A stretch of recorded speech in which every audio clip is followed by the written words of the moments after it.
Board of Supervisors special meeting. First item up for business today. Just maybe before I get into that, if you're on Teams, please make sure you use your first and last name for admittance into the meeting. If you don't do that, we won't be able to let you in. If you are in the meeting, shouldn't look like we have anybody yet, but if you do come in, please use the raise your hand function under the reactions tab, and then we'll be able to unmute you when we'll have time there for you to speak. So please make sure you do that so we can keep it orderly and moving. Today, the Board of Supervisors are meeting on this special session. This first item up for business is to call this meeting to order. Next, I would ask is you can please rise for the Pledge of Allegiance. I pledge allegiance to the flag of the United States of America and to the republic for which it stands, one nation, under God, indivisible, with liberty and justice for all.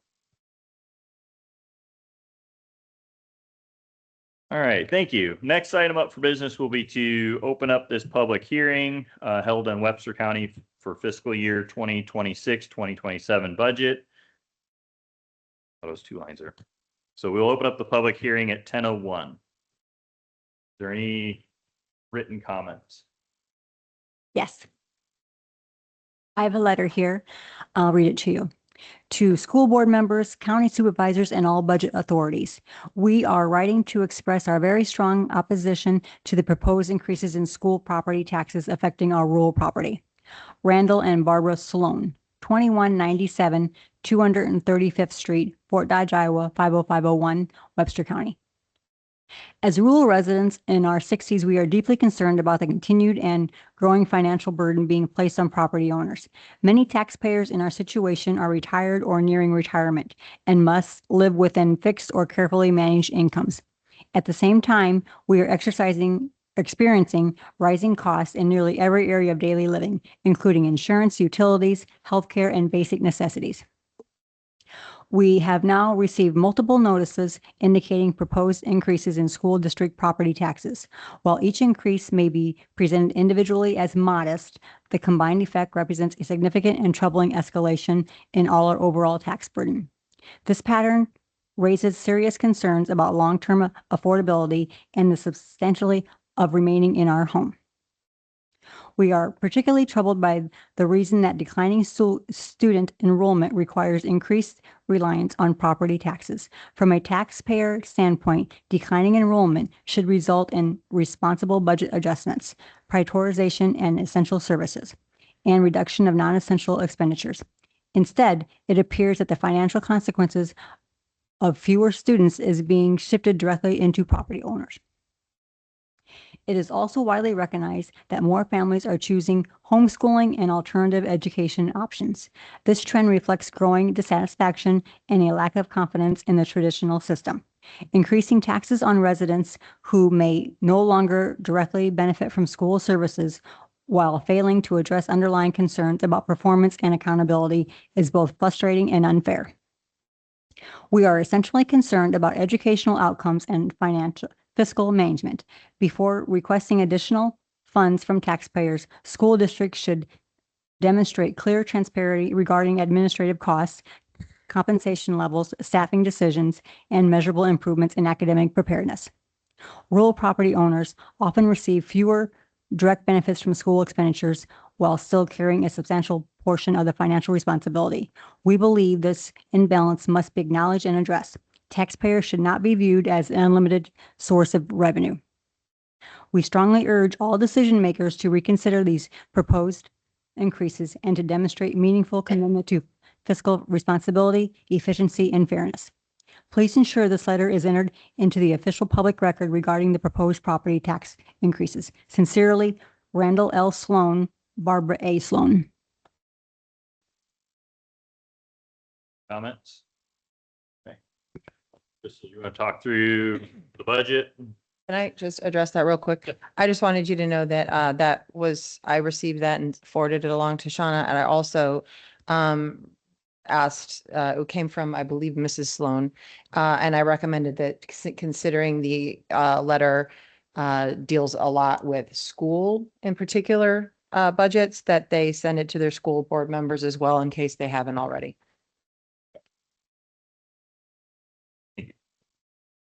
Crystal Lloyd, Budget and Finance Director. So really, since public hearings for our budgets back in January, there hasn't been any change or crazy changes. The biggest change is going to be a 3% increase for all non-union members, including all elected officials.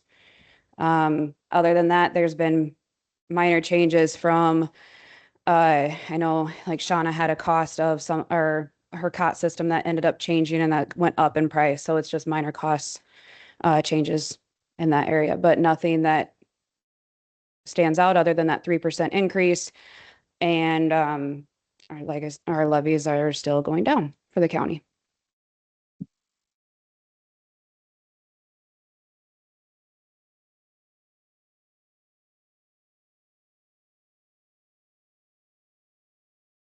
I have a question. Questions? Okay. I have a question for you, Crystal. We had talked last week at our meeting about the engineer's budget, and I know that there was some back and forth about PTO buyback that was in his budget. I just want to make sure we had talked about approving it without that because it was not promised to the bulk of the county. So we wanted to make sure that it wasn't in just one department's budget Right. and not any others. So that can be shifted. So there is a line item that has that dollar amount in there, but with Jeffrey's increase, it's shifting to his wages instead of that PTO buyout. Okay, I just want to make sure Yep. that that's Correct. And Jamie and I have both correct. discussed that as well.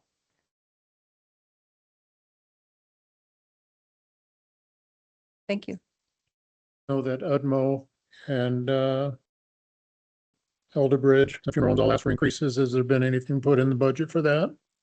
I mean, there was an increase. I know we put, or not since budgets, we haven't put anything in there because it hadn't been officially discussed with, I hadn't gotten any more verbiage on that, on what we were doing, what, and all of that. There was one that got brought up to my attention as well, that there was discussion for current fiscal year that didn't get added right away for recycling bin increase for the rural towns. That didn't get added because I did not know about that for this fiscal year.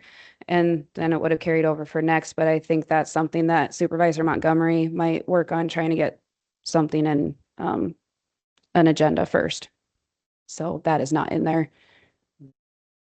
One other thing with the Central Iowa Juvenile Detention, it was just brought to my attention here within the last couple of weeks that anybody knows anything about jails or detention centers knows that once we have somebody placed in them, they automatically go off their insurance. So if we have a medical situation that occurs, the taxpayers pay for it.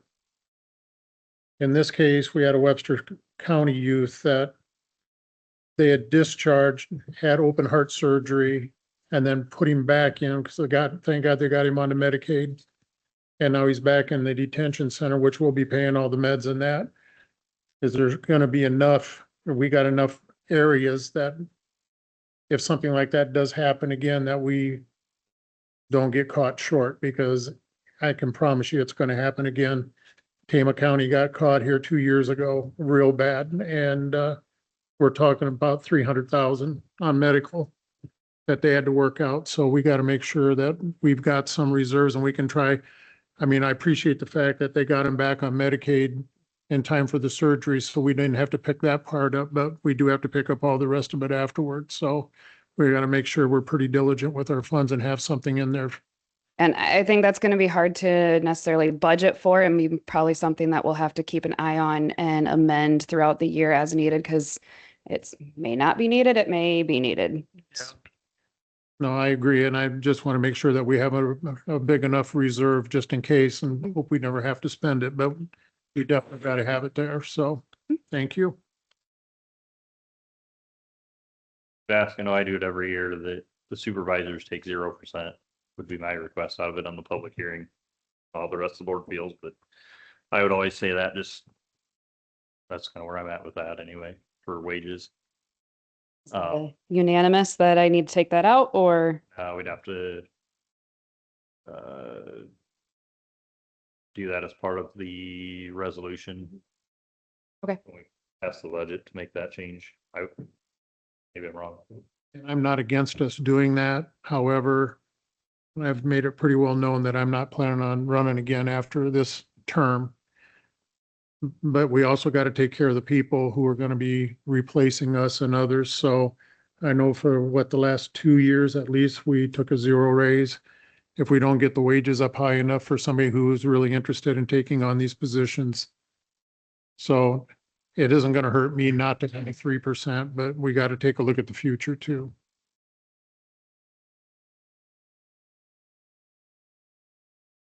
Anything you want to say, John? I'll take 3% if you're giving it to me, but I think the public by and large would probably like us to take 0. I understand your point, and it does limit who can run but this is still at $47,000 a livable wage. So I do know, so the funeral homes were at, what, 800? They're at 800 right now. What was in our budget for them this year, do you know? Off the Not top to of my ask head. you. Okay. Cause I don't think that's changed in a while. Hasn't changed since I've been on the board.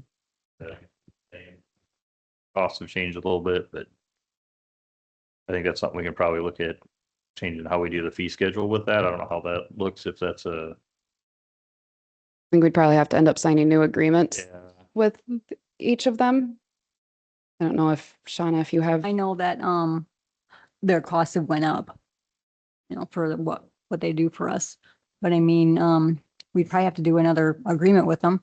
I'm sure they'd be very happy if it went up a little bit.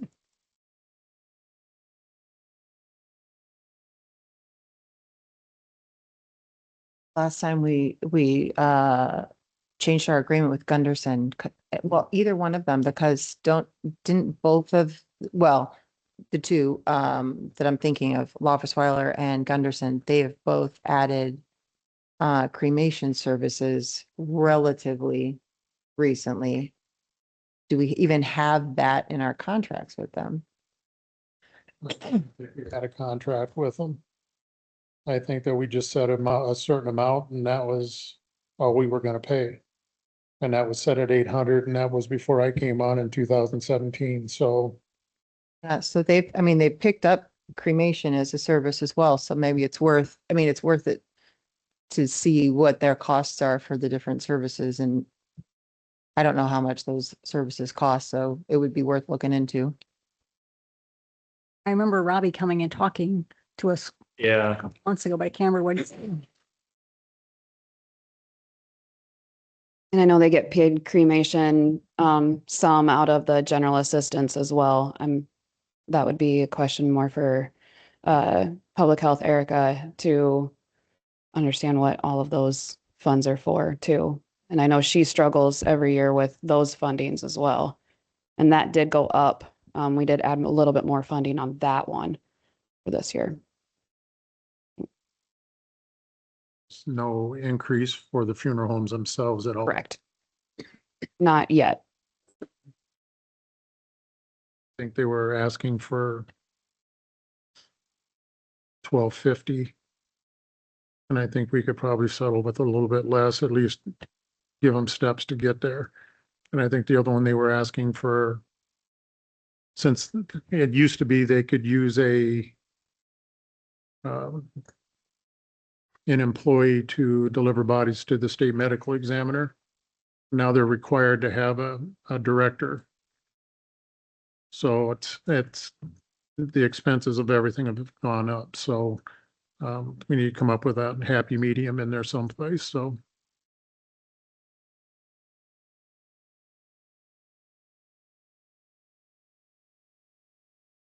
Else for me? give me a minute. Okay.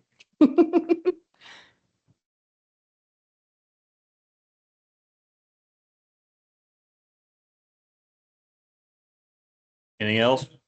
well, thanks for the work, Crystal. I know I see every time I wander in here at 8:30, so I know you've been working hard. So thanks for all you do. Any other questions or comments on the budget?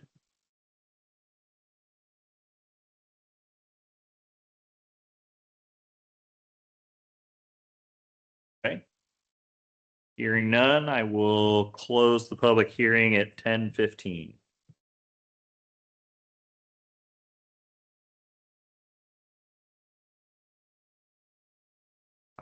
Next item on the agenda would be to approve resolution number 2026-07, resolution approving and adopting the FY26-27 Webster County budget. So moved. Second. Motion is second. Questions or comments, discussion? Not with your 3%, without the 3% for you guys, or I just want to clarify if Yeah. that's supposed to be coming out. Is there a specific time that we have to have this resolution passed? Does it have to be passed today? Because it'll have to be certified to the auditor by April 30th. So either that or we can, Okay. I was just gonna say, because since we have so many open-ended questions, I didn't know if we could push it, but if we can't, then I mean, we could uh-uh. push it to Thursday if we wanted to do another meeting then. That is the last day that, Leave it in, we can turn around and pull it back out later. We don't necessarily have to accept the raise. you're still gonna need to pass, I believe it's another resolution to show what each elected official's wages will be for next fiscal year. So I mean, at this time, you could leave the budget as is, and then if you choose to not do the 3%, when you pass that resolution here in probably the next month, you could take it out of that.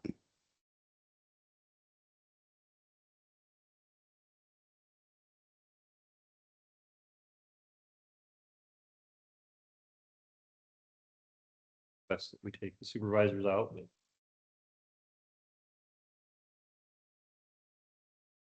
I don't know how you can make the change today, though, is what my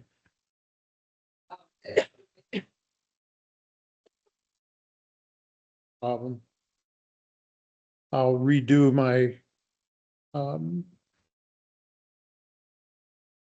my approval of her motion on number 4 to include removal of 3% for the Board of Supervisors. I'll still second that. Any other questions or comments? I do think with that, we still need to go look at funeral homes with the expenses and things, and I don't know if we need to look at changing contracts throughout. I think that still needs talked about. Yeah. Especially if they're adding other services, make sure we're Right. covering all the things that we're. And I would say that would update the contracts first, and then if need be, we can do amendments next fiscal year if that's something. I do know we should have some wiggle room in areas as well, so. Any other questions or comments?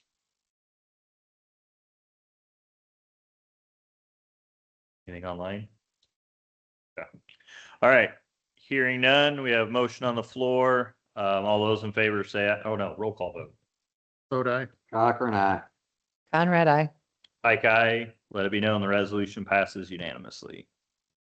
Next item up for business would be to adjourn. Mr. Chairman, I will motion to adjourn.